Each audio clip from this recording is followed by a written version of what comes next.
नमस्कार। मेरा नाम कंवर पाल सिंह है और आज हम चर्चा करेंगे आज के हमारे विशेष विषय क्रूसेड्स, धर्म युद्ध के इतिहास के ऊपर। ये कोई साधारण इतिहास नहीं है। ये लगभग 300 सालों का एक ऐसा गहरा और जटिल दौर है जिसने पूरी मध्यकालीन दुनिया का नक्शा ही बदल कर रख दिया। तो आइए इस ऐतिहासिक सफर की शुरुआत करते हैं और इसके हर पहलू को विस्तार से समझते हैं। आज की हमारी चर्चा कुछ इन अहम पड़ावों से होकर गुजरेगी।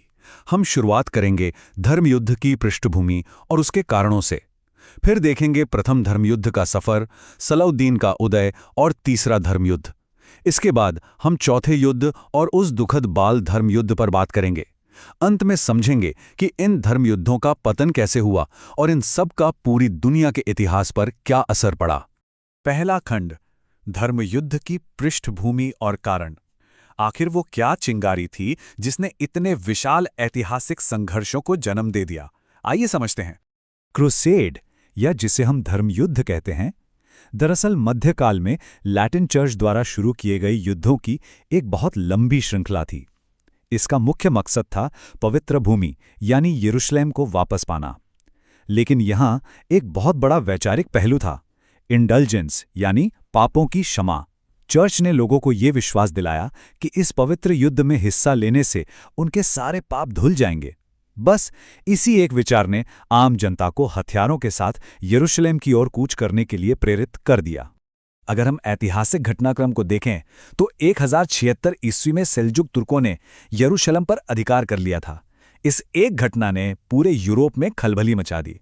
इसके बाद 1095 में पोप अर्बन द्वितीय ने ईसाइयों से धर्मयुद्ध का एक ऐतिहासिक आह्वान किया और नतीजा क्या हुआ? 1099 में प्रथम धर्मयुद्ध ने यरूशलेम पर सफलतापूर्वक कब्जा कर लिया। एक क्षेत्रीय सत्ता परिवर्तन ने इतने बड़े वैश्विक संघर्ष को जन्म दे दिया था। लेकिन क्या ये सब सिर्फ धर्म के लिए हो रहा था? बिल्कुल नहीं। इसके कारण बहुआयामी थे। धार्मिक रूप से तो चर्च द्वारा पापों की क्षमा का वादा था ही, लेकिन राजनीतिक रूप से पोप अपनी सर्वोच्चता स्थापित करना चाहते थे और राजाओं को नए राज्यों की लालसा थी। वहीं आर्थिक मोर्चे पर वेनिस और जिनुआ जैसे शहर पूर्वी व्यापारिक मार्गों पर अपना नियंत्रण चाहते थे। तो कुल मिलाकर ये धर्म, राजनीति और अर्थशास्त्र का एक बहुत ही जटिल मिश्रण था। दूसरा खंड, प्रथम धर्मयुद्ध और यरूशलेम। पश्चिमी सेनाओं के नजरिए से ये पूरे इतिहास में उनका एकमात्र पूर्णतः सफल अभियान माना जाता है। 1095 की उस वैचारिक भावना को जरा महसूस कीजिए। यरूशलेम को वापस लेने का समय आ गया है। यही मोक्ष का मार्ग है। इस गहरी भावना ने ऐसा असर किया कि न सिर्फ पेशेवर सैनिक बल्कि हजारों की तादाद में आम नागरिक भी अपना सब कुछ छोड़कर हजारों मील पैदल चलकर यरूशलेम जाने के लिए निकल पड़े। लेकिन इस यात्रा की हकीकत बेहद खौफनाक थी। सोचिए, 60,000 लोग जिनकी कोई खास तैयारी नहीं थी, पैदल ही निकल पड़े। रास्ते में उन्हें भयंकर भूखमरी, प्यास और एंटियोगिक जैसी जगहों पर भीषण युद्ध का सामना करना पड़ा।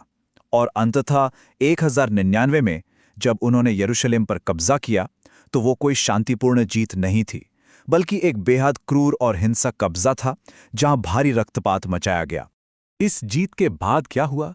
प्रथम धर्मयुद्ध की सफलता के बाद 4 नए क्रूसेडर स्टेट्स यानी लैटिन राज्यों की स्थापना की गई। इनमें यरूशलेम का राज्य, एडेसा की काउंटी, एंटियोक की रियासत और त्रिपोली की काउंटी शामिल थे। इनका मुख्य काम यही था कि जीते गए इन नए क्षेत्रों पर किसी तरह से पश्चिमी नियंत्रण बनाए रखा जाए। तीसरा खंड, सलाउद्दीन और तीसरा धर्मयुद्ध। ये वो समय है जब इतिहास के 2 सबसे बड़े और महान योद्धा बिल्कुल आमने सामने आ गए थे। तीसरे धर्मयुद्ध की नौबत क्यों आई? दरअसल जब एडेसा का शहर वापस छीन गया तो उसके कारण दूसरा धर्मयुद्ध शुरू हुआ जो पूरी तरह विफल रहा। इस विफलता ने एक बहुत बड़ा काम किया। इसने मुस्लिम जगत में एक नया सैन्य एकीकरण पैदा कर दिया और यहीं से एक ऐसे महान सैन्य नेता का उदय हुआ जिसने पूरे इतिहास का रुख ही मोड़ दिया। यहाँ 2 असाधारण रणनीतिकारों का ऐतिहासिक आमना सामना हुआ। एक तरफ थे सलाउद्दीन, जिन्होंने सीरिया और मिस्र में इस्लामी ताकतों को एकजुट कर लिया था और 1187 में यरूशलेम को वापस जीत लिया। और दूसरी तरफ थे इंग्लैंड के राजा रिचर्ड द लायन हार्ट, जो एक शानदार सैन्य रणनीतिकार थे और जिन्होंने एक बिल्कुल नए समुद्री मार्ग से तीसरे धर्मयुद्ध का नेतृत्व किया। इस महायुद्ध का अंत किसी के पूर्ण विनाश से नहीं बल्कि 1192 में जाफा की एक कूटनीतिक संधि के साथ हुआ। शर्तों के अनुसार मुस्लिम सेनाओं का यरूशलेम पर पूर्ण नियंत्रण बना रहा, लेकिन साथ ही ईसाई तीर्थयात्रियों को पवित्र स्थलों की यात्रा के लिए एक सुरक्षित मार्ग दे दिया गया। इस तरह तीसरा धर्म युद्ध बिना किसी स्पष्ट विजेता के एक व्यवहारिक समझौते के साथ समाप्त हो गया। चौथा खंड, चौथा युद्ध और बाल धर्म युद्ध। यहां से यह इतिहास बहुत ही अजीब, विवादास्पद और दुखद मोड़ लेता है। 1202 से 1204 तक चला चौथा धर्म युद्ध इतिहास की सबसे बड़ी विडंबनाओं में से एक है। इन्हें जाना था यरूशलेम, लेकिन राजनीतिक भ्रष्टाचार और आपसी सत्ता संघर्ष के चलते इनका रास्ता ही बदल गया।